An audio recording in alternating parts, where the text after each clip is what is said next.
Adobe Acrobat Studio, so brand new. Show me all the things PDFs can do. Do your work with ease and speed. PDF Spaces is all you need. Do hours of research in an instant with key insights from an AI assistant. Pick a template with a click. Now your prezzo looks super slick. Close that deal? Yeah, you won. Do that, doing that, did that, done. Now you can do that with Acrobat. Now you can do that with the all-new Acrobat. It's time to do your best work with the all-new Adobe Acrobat Studio. This podcast is brought to you by Carvana. Carvana makes car selling fast and easy from start to finish. Enter your license plate or VIN and get a real offer in seconds, down to the penny. If you accept, Carvana will come pick up your car from your driveway. Or you can drop it off at one of our car vending machines. Either way, you get paid instantly. It's fast, transparent, and 100% online. Car selling that saves your time. That's Carvana. Carvana. Pickup fees may apply. Well, I am not quite 60 years old, not for another 50 years, but we are on episode 60 of the High Volume Hiring Podcast. Woo! Yeah, confetti, whatever. I'm Stephen Rothberg. I'm one of your co-hosts. I am the founder of College Recruiter Job Search Site, where we believe that every student and recent grad deserves a great career and that it should be easy and inexpensive for employers to hire them. I am joined here by my much more significant co-host, not Wonder Woman, but Jeanette. And hi, everyone. Jeanette Leeds. I'm with AMS, Managing Director, Executive Vice President, focusing on our hourly and high volume solutions. And we are here today for episode 60. Long enough to know better. What's that? Long enough to know better. Long enough to know better, with like a really cool topic to talk about, right? It's layoffs, AI, DEIB, remote regulate, it's all of this. So we have Andrew here from Mitratech. I got it, pronounce it right. We were talking about beforehand in the green room, who is going to talk to us all about this as it relates to high volume. So Andrew, why don't we kick this off with just, introduce yourself, tell us a little bit about Mitratech, and then we'll get into, all these hot topics. Cool. Yeah. Thanks for having me. My name's Andrew. As it says there, Enterprise Account Executive here at Mitratech, hailing from Colorado. It's sunny now. We'll see if it changes here in 20 minutes. Yeah. Live here on my little farm with my goats, my son, my chickens, my horses. Been with Mitratech for a while. I think it's almost on 4 years now. Mitratech is that, company getting the best in brands and a suite of solutions that can really empower, elevate, and, work on AI and automating the HR team. Awesome. Well, I noticed that you put the goats ahead of your son. So I guess question number one is, what did your son do so badly? I'm just kidding. So yeah. We're pivoting today. Yeah. No, I'll be Everybody serious. has a son, not everyone has some goats. You got to lead with, you got to separate yourself somehow, So yeah, I have two sons and I can say I love them dearly, but there were times where I would rather have had goats. I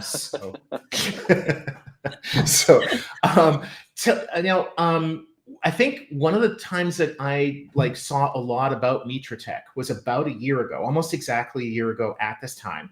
Mitratech acquired Circa, which was pretty well known in the DEIB, the diversity, equity, inclusion, and branding. We should put another letter there, and that would take the whole podcast space.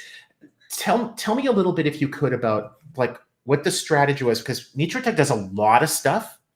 And did it just sort of feel like DEIB was a hole and it plugged it? Was there something specific about Circa? What did that do for the company as a whole? Yeah, no, I think that's an awesome question. Mitratech stems from a legal and compliance software. That's where they made their bread and butter.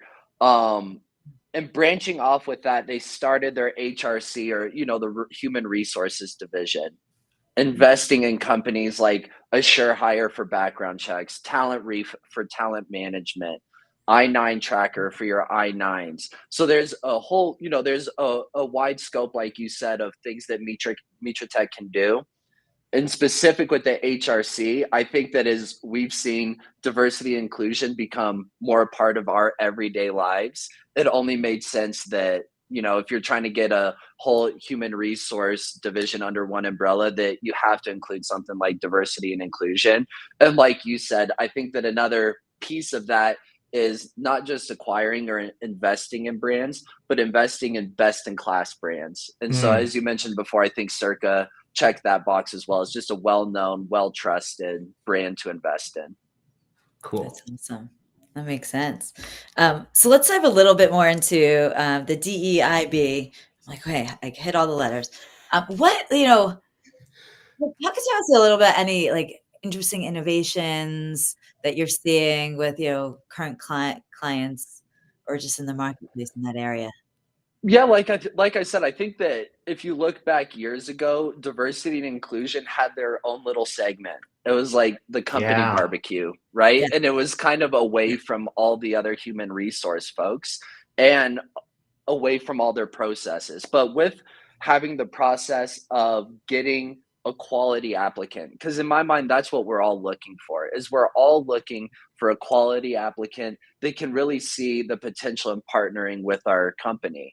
And I think that diversity and inclusion needs to be at the very forefront of that. Like it needs to be the beginning question. It needs to be when we're looking for talent, that it needs to be part of those processes. So being able to, integrate and work with an ATS like Talent Reef, where they're going through the process, but through that whole process, diversity and inclusion is always at the forefront.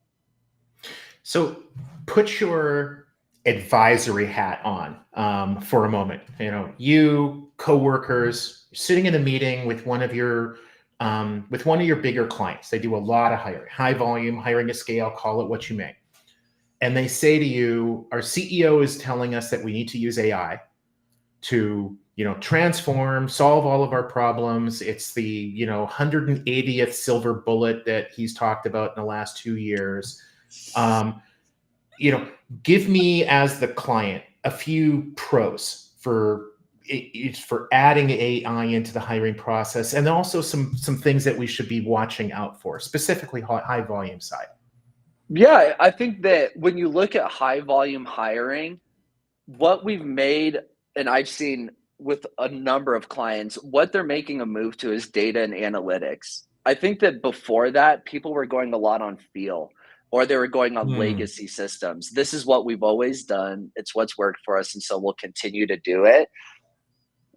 One of the things I think about is like that 4-step process that Google has come up with, that before they take action, they have their data and analytics, they take a moment to provide insights, they make a plan, and then they take action. And I think that that goes for everything. And I think human resources, after a long time, is finally starting to adopt that mindset of how can we use data and analytics to work for us, right? Where are my applicants coming from? If I want to go into a diversity and you want to break it out by like race or gender or, where they came from and things like that, that it's a lot easier to pull those data and analytics so you then can take action.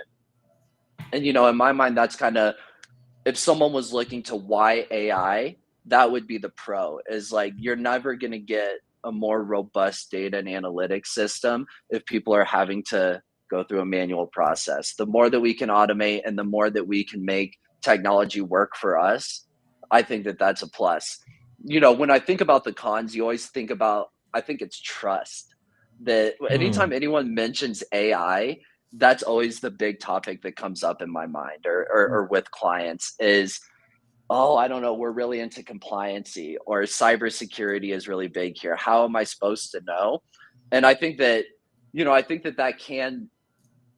Hey, everybody, I'm Lori Rudiman. What are you doing? Working? Nah, you're listening to a podcast about work, and that barely counts. So while you're at it, check out my show, Punk Rock HR, now on the Work Defined Network. We chat with smart people about work, power, politics, and money. Are we succeeding? Are we fixing work? Probably not. Work still sucks, but tune in for some fun, a little nonsense, and a fresh take on how to fix work once and for all. that can make it where people are reluctant. And so I think that just as more as it becomes a part of our day-to-day life, and even as it is right now, people are using AI without knowing that they're using AI. And so the more it becomes part of our life, I think the more people will be more open to the benefits and what it can provide their companies. Yeah, for sure. It's like less scary, right? It's like, hey, test it out, pilot it here and there. Yeah, we're definitely seeing a lot of that. Are you seeing any like specific, or maybe you could give like some use case examples where you're starting to see this? And again, I feel like we're very much at the beginning. This is the beginning, and it's been a slow build over the past couple of years, and certainly this year has been more of an explosion, but still very early stages. Yeah, I think that if you talk to any software company, whether it's in HR or somewhere else, they've hired someone that's part of AI. They're Yeah. adding AI to their processes. And so like Mitratech is no different, that we have a lot of awesome innovations coming with AI.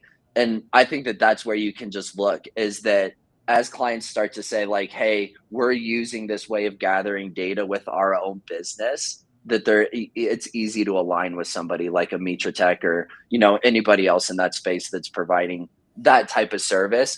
And in terms of use case, I think it goes, like I said, back to the data and analytics. Just in my daily conversations of like working with the HR professionals or your TA people, and they're like, what a breath of fresh air. All I have to do is download my chart and show it to my board instead of putting all this together. Like, it's already ready for you. And like I said, it's real time. I think that as quickly as everything moves nowadays, especially with high volume hiring, right? How quickly we need to get people through processes, how quickly we need to get them on the floor, that we need real time access to data and real time access to things. And I think AI really opens those doors. Yeah. Well, it's amazing. It's 2024, and there's a lot of organizations that do not have data like at their fingertips, in particular for high volume, like, which is because it moves by the minute, not days, not weeks, but it's super, super quick. So I'm still floored constantly where I'm like, what do you mean you don't have the data? But it's a thing in 2024. Oh, So I you can't get think to that next level without that data. Oh, I'm telling you, Jeanette. I'm telling you, and I think it even goes a little bit beyond that. That I'm still shocked that I call people and they're having people manually fill out I-9s. Companies that maybe you just saw a commercial for, they're as big as that, right? They just had a Super Bowl ad, and every one of their employees is manually filling out an I-9. And so I think that, with that, like I said, trying to introduce the concept of AI to someone that's using manual forms, it seems like a huge jump, like it's a light year type of jump, right? But in actuality, I think that, like you said, it's a lot less scary than people make it out to be. And if the viewer is one of those companies, first of all, like, don't be ashamed. You're in good company. There are lots of others. You're not in this alone. It kind of reminds me of like in a lot of the developing world where they didn't have landlines. They went from no phones straight to cell phones, and they skipped over. Oh, wow, and in some ways that helped them. Like South Korea's cell phone network is way better than the US because they just didn't invest in all that copper wire. So in some ways, those companies might be better off. They're not gonna have all those legacy systems to get rid of.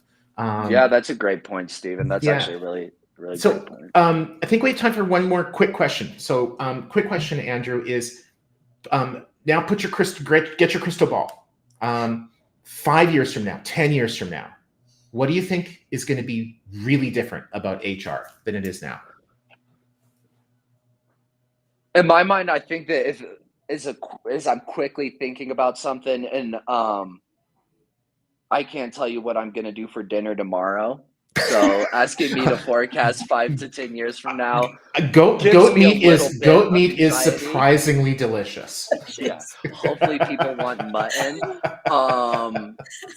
In my mind, what I think that it is that your HR professional is going to be even more part of the daily functions of a business. That I think that as you look at it, that the human part of everything, as we go more remote, as we start becoming more international and companies are having people connect from everywhere, the ability to have your company still look at us as humans and make sure that the human side of thing is taken care of, I think is going to present a bunch of challenges because, like I said, things are going to become even more spread apart and people are going to expect things much faster. So I think that it's an exciting time to be in HR because I think more is going to change over the next 5 years than probably had changed in the previous 20. I That is agree. probably true. Now, any suggestions for dinner tomorrow, now that we have that figured out? Well, not goat meat because you can't eat your Yeah. pet. There we go. You can, but You can. It would be socially unacceptable. exactly. Well, I was just in Italy for a week and got back of eating a lot of pizza and pasta. So that's my suggestion for you. There you go. Pizza or pasta. That sounds great. So super healthy. Yeah. Yeah. Well, Andrew, thank you so much for joining us. And sort of people who want to reach you, LinkedIn, good place? Of course, yeah. LinkedIn's the best place. Yeah. Awesome. Excellent. Jeanette, another fun episode. Another fun thank episode. You. Episode 60 done and dusted. Have a great week. We'll see you guys back in 2 weeks. 2 weeks. You got it. Cheers. Bye. Take care. Bye. This episode is brought to you by LifeLock. It's Cybersecurity Awareness Month, and LifeLock has tips to protect your identity. Use strong passwords, set up multi-factor authentication, report phishing, and update the software on your devices. And for comprehensive identity protection, let LifeLock alert you to suspicious uses of your personal information. LifeLock also fixes identity theft, guaranteed or your money back. Stay smart, safe, and protected with a 30-day free trial at LifeLock.com/podcast. Terms apply.